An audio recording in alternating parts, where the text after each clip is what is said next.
बड़ी खबर मिल रही है। तिरुपति प्रसाद विवाद पर सुप्रीम कोर्ट अब सख्त हो चुका है। आंध्र के मुख्यमंत्री को लेकर सुप्रीम कोर्ट ने कहा है कि जांच जारी है, तो फिर ऐसा बयान क्यों दिया? रिपोर्ट में जिस घी का इस्तेमाल हुआ उसकी जांच का जिक्र नहीं है। एसआईटी 26 सितंबर को बनाई गई, तो बयान पहले ही कैसे दे दिया? तो देखिए, ये तल्ख टिप्पणी कोर्ट की तरफ से की गई है। सीएम पद संवैधानिक होता है, ऐसा कहना है सुप्रीम कोर्ट का। जुलाई में रिपोर्ट आई तो 2 महीने के बाद बयान क्यों दिया? बिना तथ्यों की पुष्टि बयान देना क्या जरूरी था? अब 3 अक्टूबर को देखिए, इस पूरे मामले में अगली सुनवाई होगी। सुप्रीम कोर्ट की तरफ से तल्ख टिप्पणी आंध्र प्रदेश के मुख्यमंत्री को लेकर। और इसी खबर पर ज्यादा जानकारी के साथ मेरे सहयोगी अंकित इस वक्त सीधे हमारे साथ कनेक्ट है। अंकित, जिस तरीके से सुप्रीम कोर्ट की तरफ से फटकार लगाई गई है आंध्र प्रदेश के मुख्यमंत्री को, क्या क्या सुप्रीम कोर्ट ने अपनी बात में कहा और इस पूरे मामले को लेकर सुनवाई के दौरान क्या हुआ?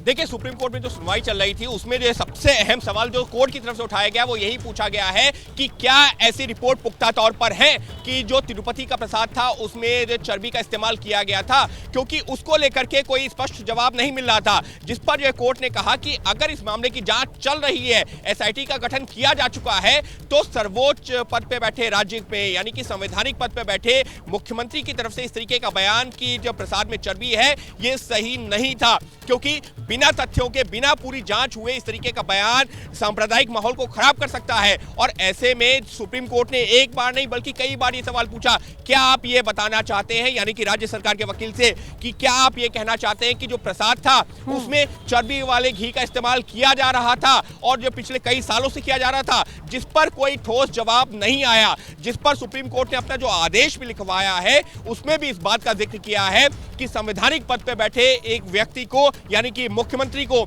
जल्दबाजी में इस तरीके का बयान नहीं देना चाहिए था। वहीं केंद्र सरकार से पूछा है कि जो मामले की जांच एसआईटी कर रही है, क्या उसी को करने देना चाहिए या किसी और जांच एजेंसी को शामिल करना चाहिए। लेकिन यहां सबसे महत्वपूर्ण क्या है? सबसे महत्वपूर्ण यह है कि सुप्रीम कोर्ट में सुनवाई के दौरान अब तक स्पष्ट तौर पर यह नहीं आया है कि तमाम लड्डू यानी कि जो प्रसाद में तिरुपति का जो प्रसाद था उसमें जो प्रसाद के तौर पर जो लड्डू दिए जा रहे थे उन सब में उसी घी का इस्तेमाल किया गया जिसमें चर्बी थी, यानी कि जो चर्बी से बनाया गया था। और इसी वजह से सुप्रीम कोर्ट ने एक बार नहीं बल्कि बार बार यही कहा कि बिना तथ्यों के, बिना जांच रिपोर्ट सामने आए हुए इस तरीके का बयान नहीं देना चाहिए था कि पूरा प्रसाद यानी कि लड्डू जो प्रसाद में दिए जाते हैं वो जो बनाए गए हैं वो चर्बी वाले घी से बनाए गए हैं और मुख्यमंत्री को सावधानी बरतनी चाहिए थी। जी। और अंकित, जिस तरीके से सुप्रीम कोर्ट की तरफ से ये सभी बातें कही गई, जैसा कि आपने भी कहा, एक बार नहीं बार बार इस बात को रिपीट किया गया सुप्रीम कोर्ट की तरफ से,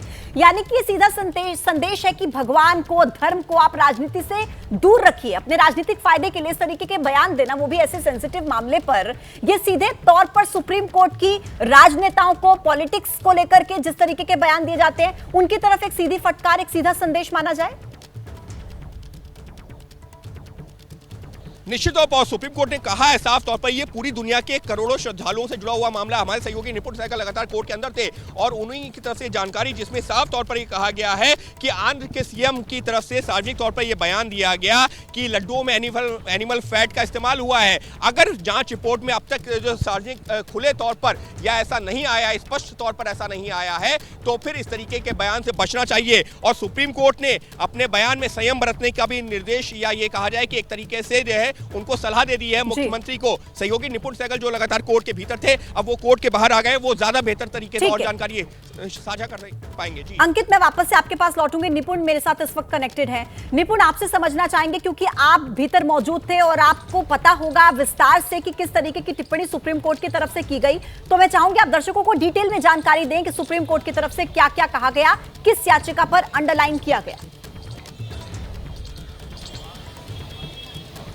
देखिए, सबसे पहले यह समझने की जरूरत है कि जो आम लोग देख रहे हैं या जो श्रद्धालु देख रहे हैं वो कहीं से भी ये संकेत न दें कि उनकी जो चिंता है प्रसाद को लेकर उसको सुप्रीम कोर्ट ने खारिज किया है या उसके बारे में कोई टिप्पणी की है। सुप्रीम कोर्ट ने भी उस चिंता से सहमति जताई है, लेकिन मुख्यमंत्री का जो बयान था, उसकी जो टाइमिंग थी, उस पर सुप्रीम कोर्ट ने सवाल उठाया है कि जब जांच पूरी नहीं हुई थी, एसआईटी का गठन नहीं हुआ था, एफआईआर दर्ज नहीं हुई थी, उससे पहले मुख्यमंत्री आते हैं और ऐसा बयान देते हैं जिसका पूरी तरह से आधार बना नहीं था। ये तय नहीं हो गया था कि जिस घी को भेजा गया जांच के लिए उस घी से लड्डू बना था या नहीं बना था। ऐसे में करोड़ों श्रद्धालु जिससे आहत होते हैं, जिस बात से उनको चोट लगती है, उसके बारे में सीएम को बयान नहीं देना चाहिए था, ये सुप्रीम कोर्ट का कहना है।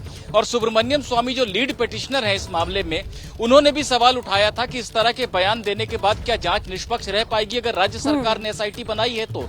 सुप्रीम कोर्ट ने भी ये जानना चाहे केंद्र सरकार से कि क्या राज्य सरकार की एसआईटी को जांच करने दिया जाए या किसी और निष्पक्ष संस्था को जांच सौंपी जाए। गुरुवार को यानी 3 अक्टूबर को दोपहर 3:30 बजे इंतजार करना होगा कि सुप्रीम कोर्ट का अगला रुख क्या होगा। बहुत शुक्रिया आपका अंकित और निपुण तमाम जानकारी पहुंचाने के लिए।